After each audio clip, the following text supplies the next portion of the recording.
नमस्कार, मी गौरी सूर्यवंशी. एस मराठीमध्ये आपलं स्वागत. वळूया आजच्या बातमीकडे. टिटवे तालुका दिंडूर येथे खंडेराव महाराजांचा यात्रा उत्सव मोठ्या जल्लोषात साजरा करण्यात आलाय. त्यावेळी पंचक्रोशीतील सर्व भाविकांनी या यात्रेचा लाभ घेतलाय, तसेच दर्शन घेतले. मागील 8 दिवसांपासून सुरू असलेल्या या यात्रा उत्सवात अनेक नामवंत गायन पालखीचा समावेश होता. तसेच या यात्रा उत्सवाला अन्न, औषध व प्रशासन मंत्री नामदार नरहरी झिरवाळ, माजी आमदार धनराज महाले, परिसरातील सर्व जिल्हा परिषद पंचायत समितीचे माजी सदस्य व इतर पदाधिकारी उपस्थित होते. यावेळी मोठ्या संख्येने भाविक सहभागी झाल्याने मोठ्या यात्रेचे स्वरूप आले होते. तसेच गावकऱ्यांनी अतिशय नियोजनबद्ध पद्धतीने काम केल्यामुळे यात्रा सुखरूप पार पडली. नमस्कार, मी टिटवे चेतन शांताराम नवले.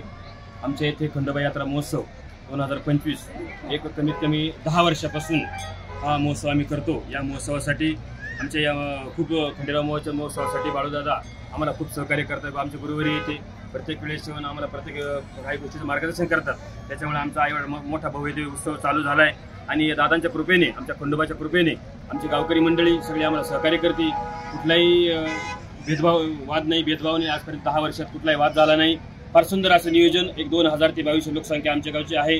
आज कमीत कमी 4 ते 5000 लोक यात्रे महोत्सवासाठी होते. आपल्या या भाऊंनी सगळ्यांनी या यूट्यूबमध्ये तुम्हाला दिसेल, खूप सुंदर यात्रा असते. या यात्रेसाठी आमचं खंडोबाचं मंदिर छोटं आहे, आम्ही आता मोठं केलं आहे. याला सभामंडप आम्ही केला आहे. सगळ्यांनी अगदी गावकऱ्यांनी पूर्ण सहकार्य केले.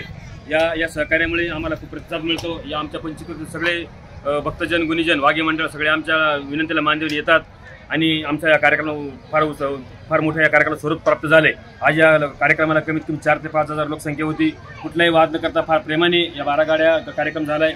आमचे 12 गाड्या ओढणारे आमचे मित्र, सहकारी मित्र रघुभाऊ गडवजे यांनी 12 गाड्या अगदी 1-0 मिनिटात गाड्या ओढल्यात. त्यांचं सहकार्य, त्यांचे गुरुवारी या बाळूदादा, आमच्या गुरुवारी बाळूदादांमुळे आम्हाला पूर्ण सहकार्य मिळालं. त्यांच्यामुळे आम्हाला कुठेही अडचण येत नाही. असेच आमच्यावर प्रेम असू दे अशी आमची त्यांना विनंती करतो आणि थांबतो. धन्यवाद. प्रतिनिधी भाऊसाहेब पिंगळ, पिटोरी. अशाच नवीन ताज्या घडामोडी जाणून घेण्यासाठी आमच्या एस मराठी न्यूज चॅनेलला लाईक करा, शेअर करा, सबस्क्राईब करा आणि बेल आयकॉनला क्लिक करायला विसरू नका.